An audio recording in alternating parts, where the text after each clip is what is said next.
We got a big time hour of the midday show with Rick and John. Coming up, it is Phil Steele. He publishes the College Football Bible. We all buy it. We all read it. It's like, what else are you going to do when you're on the toilet? Just grab the Phil Steele guide and just thumb through that thing, man.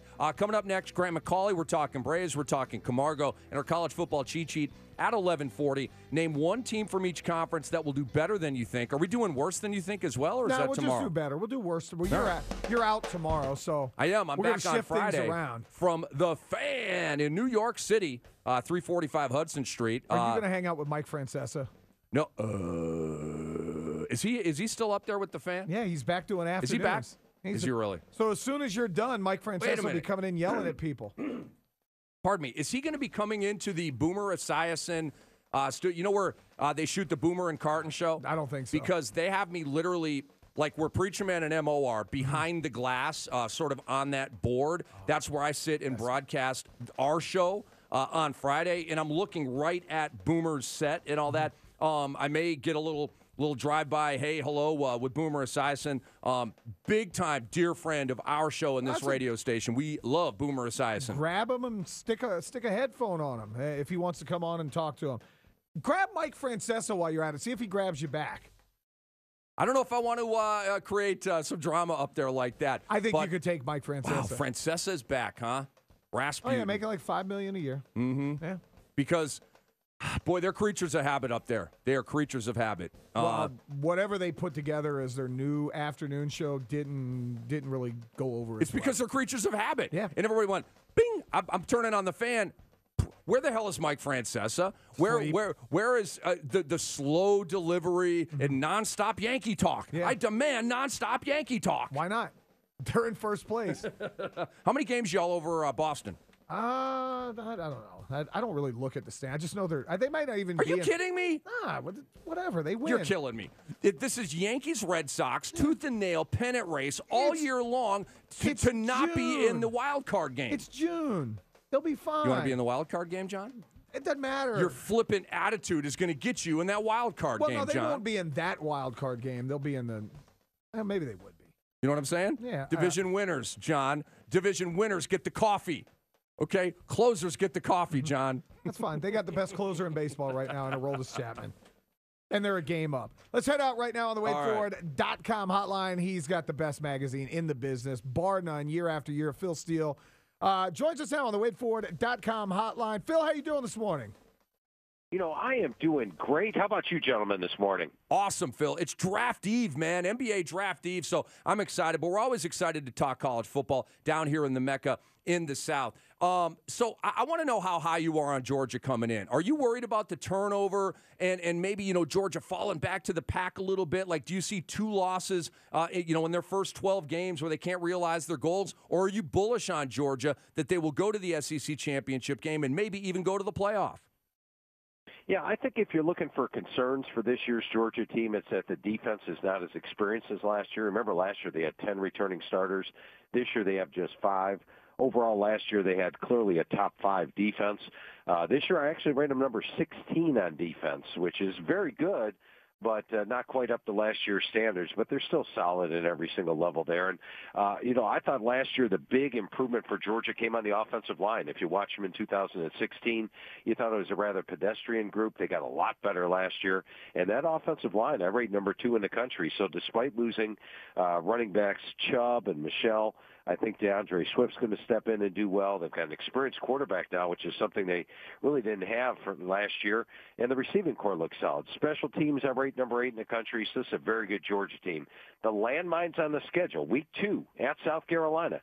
Dangerous game. South Carolina lost a couple of players early last year in their top running back in Rico Dowdell and their top receiver, Deebo Samuel. Those guys are back. They joined Jake Bentley, who was a 17-year-old true freshman, now in his 3rd year. And the other big landmine may be in Death Valley against LSU. But I have Georgia favored in all 12 games this year. And I think we're probably headed towards 12-0 Georgia, 12-0 Alabama, SEC championship game. And that'd be pretty exciting. If you get 12-0 Georgia, 12-0 Alabama, do you still think, Phil, that both of those teams will make it to the playoffs? as long as there's not undefeateds out there. I think if you had an undefeated team from the Big Ten, an undefeated team from the Pac-12, and these teams have one loss, then I think the voters down the stretch might say, well, there was your playoff game, and they just lost it, so why bring them back in? But for the most part, I think if it's against any other one-loss team out there, yeah, I think the loser of a 12-0 Georgia, Alabama would make the playoffs. Phil Steele joining us. He's on the WadeFord.com hotline. Phil, I'm curious. You said that you have UGA ranked as the number 2 offensive line in the nation. Who's number 1?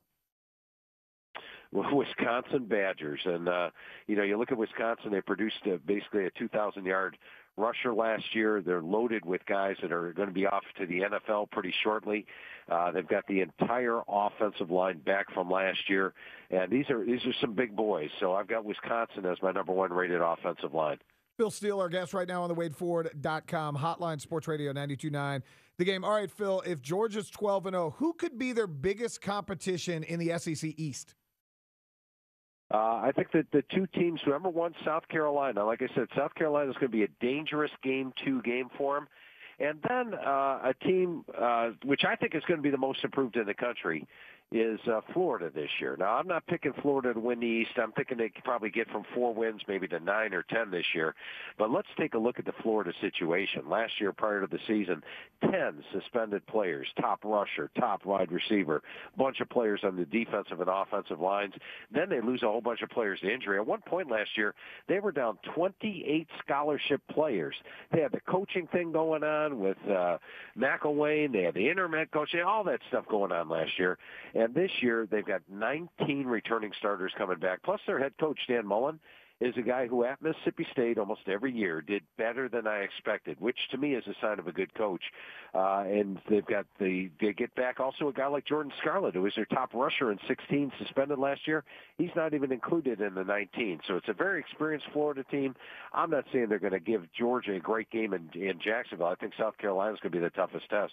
But I do think they're going to be up there in the SEC standings, and they are my number 1 most improved team in the country this year. So, ladies and gentlemen, merge that bit of intel from the great Phil Steele with the over-under line we told you the other day about Florida in Vegas. I believe it's 7 or 7.5, and Phil Steele is way more bullish than that line, so maybe an investment opportunity for you. Rick Hamlet, John Michaels here in the Kia Studios with the great Phil Steele. Please buy his magazine. That's what this is all about. His magazine is absolutely awesome. It is thick, it is heavy, it is comprehensive.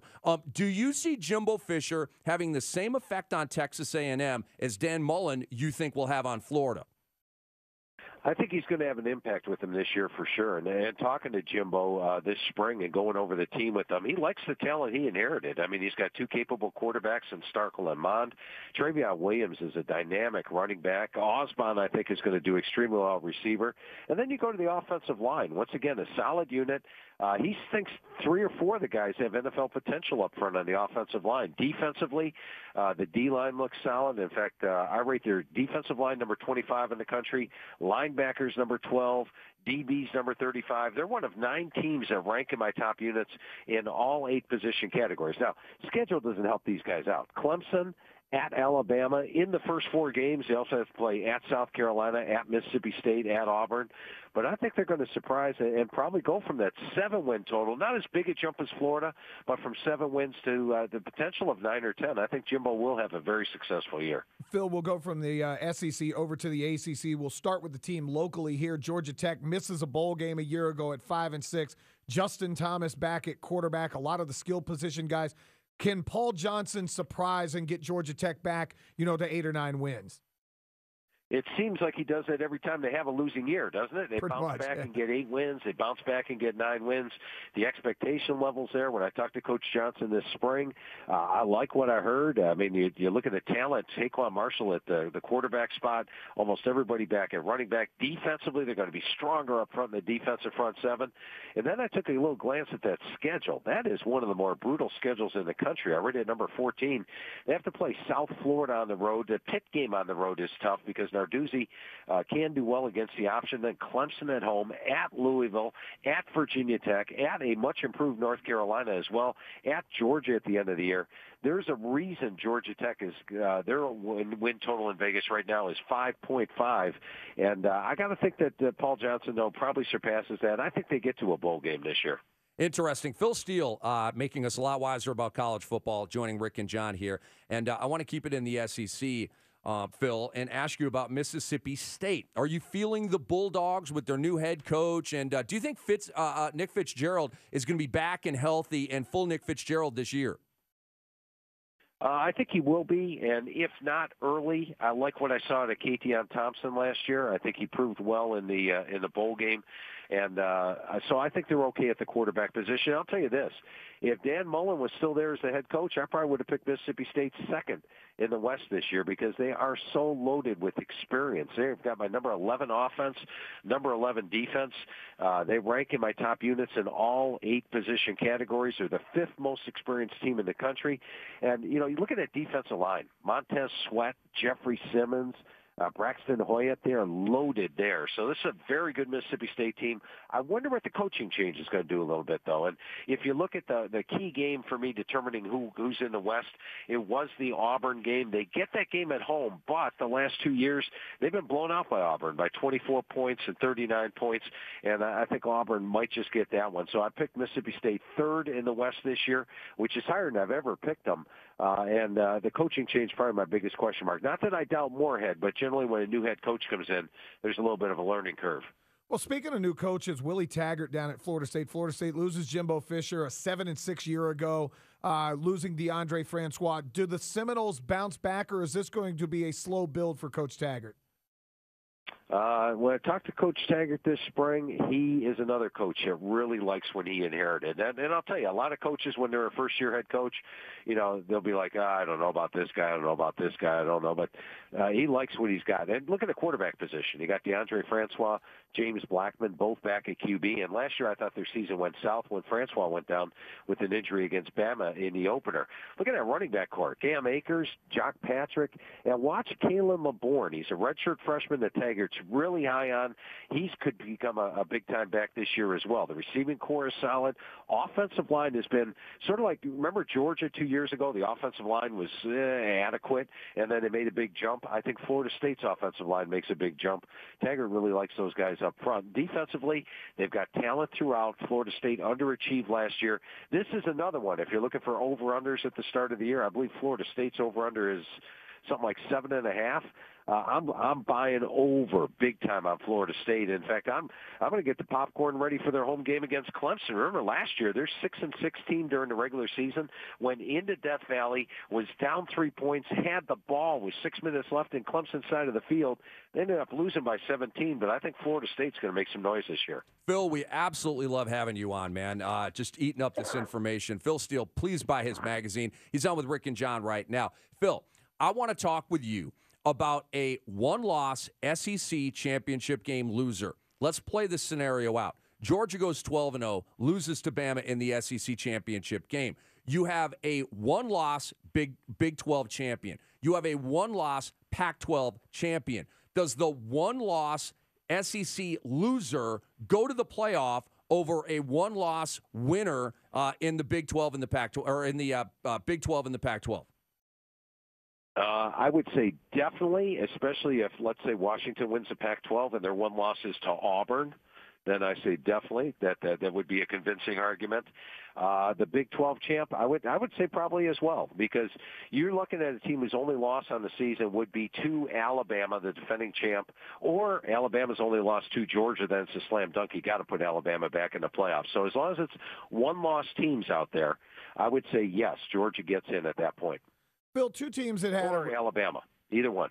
Two teams last year that had a resurgence and then kind of piddled out at the end of the year, Miami and Notre Dame. Both of them were ranked in the top 5 for a while and then kind of fell off.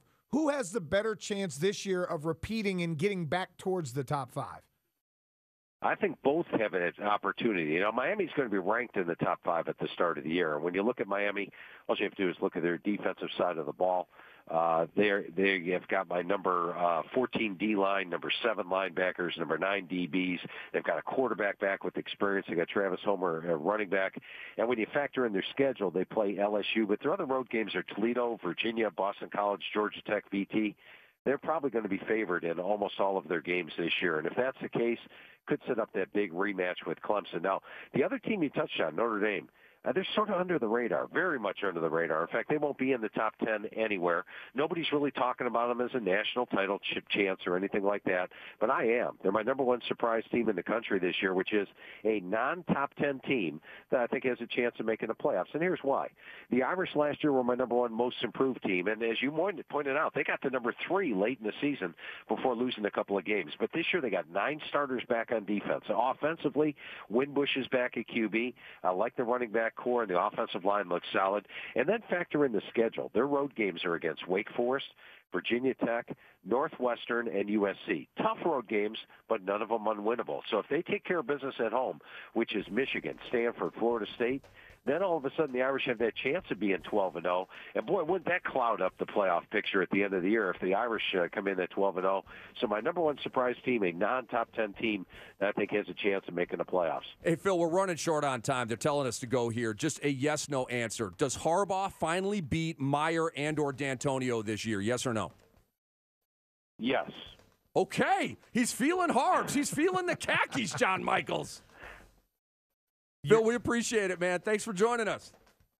Hey, a lot of fun talking football with you guys today. Always enjoy it. We do as well. Phil Steele, our guest on the WadeFord.com hotline. You're kind of blown away by that, aren't you? Eventually he'll win a game, and then he'll lose 5 other ones, so whatever.